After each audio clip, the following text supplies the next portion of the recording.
Halo semuanya, saya Ali Pradipta Andriani. Hari ini saya akan menjelaskan tentang supply chain dalam negeri dan luar negeri. Yuk, silahkan disimak. Pertama-tama, saya akan menjelaskan SCM dalam negeri dari PT Jeko Indonesia, yaitu profil perusahaan dan sejarah dari PT Jeko Indonesia. PT Jeko Donuts and Coffee didirikan oleh Johnny Andrean yang sebelumnya dikenal sebagai salon pengusaha sukses. Tidak kurang dari 168 salon, kemudian ia beralih ke bisnis makanan. Sejak tahun 2003, ia telah aktif mengembangkan Jeko. Jeko adalah produk dalam negeri yang menggunakan konsep dari luar negeri. Persiapan Jeko membutuhkan waktu yang lama, yakni selama 3 tahun. Untuk merambah ke dunia bisnis, donat ini yang pastinya harus mengeksplorasi resep dan pastinya yang paling penting yaitu melakukan penelitian pasar untuk meluncurkan bisnis Jeko tersebut. Pada tanggal 26 Juni tahun 2005, Jeko untuk pertama kalinya mulai beroperasi. Selanjutnya yaitu keunggulan kompetitif dari PT Jeko Indonesia. Jeko Donut and Coffee adalah retail cafe di Indonesia yang menyajikan produk seperti donat, yogurt beku, dan kopi. Salah satu rantai kehidupan kafe yang paling cepat berkembang, Jeko Donut and Coffee telah berkembang menjadi 30 outlet di Asia dalam waktu yang relatif singkat, dari 2,5 tahun. Lokasi strategis outlet Jeko serta minuman kualitas unggul dan berbagai inovasi. Keunggulan kompetitif yang dimiliki Jeko sendiri yaitu menciptakan sebuah konsep kafe hidup yang dinamis dan pastinya menggunakan bahan-bahan premium untuk meningkatkan kualitas yang baik. Rantai nilai dari PT Jeko Indonesia. Pastinya PT Jeko Indonesia mempunyai rantai nilai tersendiri untuk memberikan produk dan juga layanan yang baik untuk pemasaran. Di sini ada berbagai macam penjabaran dari rantai nilai PT Jeko Indonesia. Yang pertama ada perusahaan infrastruktur. Jeko Donut and Coffee adalah merek lokal yang diposisikan sebagai merek internasional. Jeko Donuts and Coffee adalah representasi dari gaya hidup modern yang mengandalkan kualitas dan layanan terbaik. Jeko Donut and Coffee menawarkan suasana untuk pelanggan. Dapat dilihat dari urutan outlet dan fasilitas interior yang nyaman. Yang kedua, manajemen sumber daya manusia. Jeko Donut and Coffee menggunakan ahli atau sumber daya manusia yang memiliki kualifikasi di bidang kuliner, khususnya donat.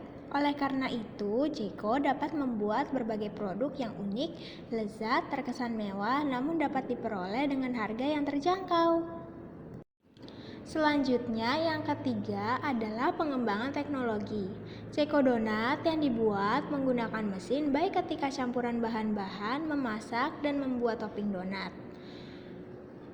Semua mesin-mesin yang berada di PT Jeko Donat Indonesia seluruhnya diimpor dari Amerika Serikat, serta bahan dasarnya lebih dari 50% diimpor dari luar negeri, seperti coklat diimpor dari Belgia dan susu dari Selandia Baru. Dan juga bahan-bahan minuman. Kebanyakan diimpor juga. Kebanyakan kopi bubuk yang diimpor dari Italia dan juga produk-produk premium yang berkualitas di pasar donat Indonesia. Yang keempat, yaitu pembelian.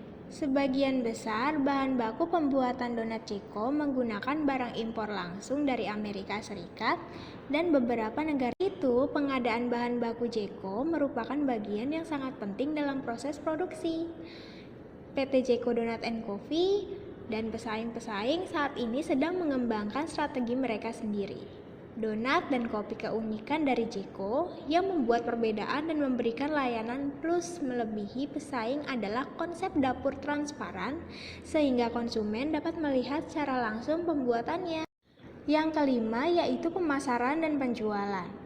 PT Jeko Donut and Coffee sebagai pemimpin pasar yang kuat, bahkan bisnisnya pun bisa sampai ke pasar Asia dan banyak penggemar yang mencintainya, mulai dari varian rasa dan diverifikasi produk. Mungkin untuk kelemahannya sendiri dari Jeko Donut and Coffee yaitu terlalu mahal, karena kualitas dan rasa yang dibuat oleh Jeko Donut and Coffee itu sendiri berbeda dari donat yang lainnya. Peluang bisnis yang ada di Jeko Donut & Coffee terletak pada satu-satunya di hati konsumen yang menyukai makanan, dan peluang bisnis yang sangat baik. Karena dengan berbagai macam menu yang disiapkan dan dijual oleh PT Jeko Indonesia itu sendiri, sangat melekat pada hati konsumen sehingga laku di pasaran. Yang keenam, yaitu langkah rencana pemasaran untuk Jeko Donut. Di sini ada berbagai macam langkah-langkah. Yang pertama, dalam jangka pendek dari 4 tahun, Jeko telah berkembang menjadi 73 outlet di 15 kota. Di Indonesia, baru-baru ini mulai terjun ke Malaysia, Singapura, dan di Filipina. Yang kedua, berbagai cara Jeko berinovasi dicampur dengan rasa donat yang terlihat elegan dengan harga yang terjangkau. Jeko Donut & Coffee menggunakan simbol burung merak pada logo mereka.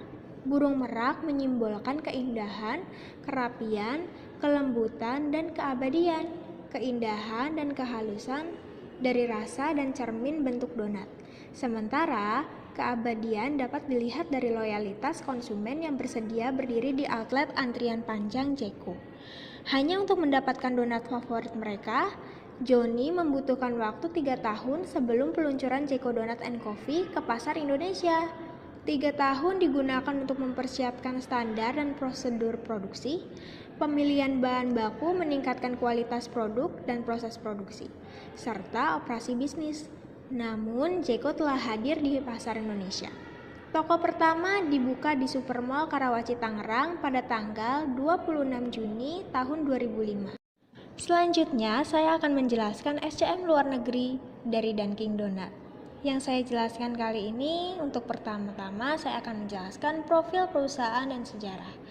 Dunkin Donut merupakan perusahaan donat terbesar di dunia. Perusahaan ini didirikan pada tahun 1940 oleh seorang pengusaha bernama Bill Rosenberg di Amerika Serikat. Setelah sukses membuka bisnis di Amerika, Dunkin Donut membuka cabang di Indonesia. Dunkin Donut di Indonesia telah berhasil membuka lebih dari 200 gerai yang berada di kota besar di Indonesia seperti Jakarta, Tangerang, Bekasi, Bandung, Bali, dan lain sebagainya. Yang terakhir, di sini ada aliran fisik dari Dunkin Donut. Terdiri dari 5 macam aliran fisik dari Dunkin Donut sendiri, yaitu ada manufaktur, distribution, supplier, retailer, dan customer. Terima kasih dan mohon maaf bila ada kesalahan kata atau penyampaian kata di dalam video tersebut. Terima kasih banyak.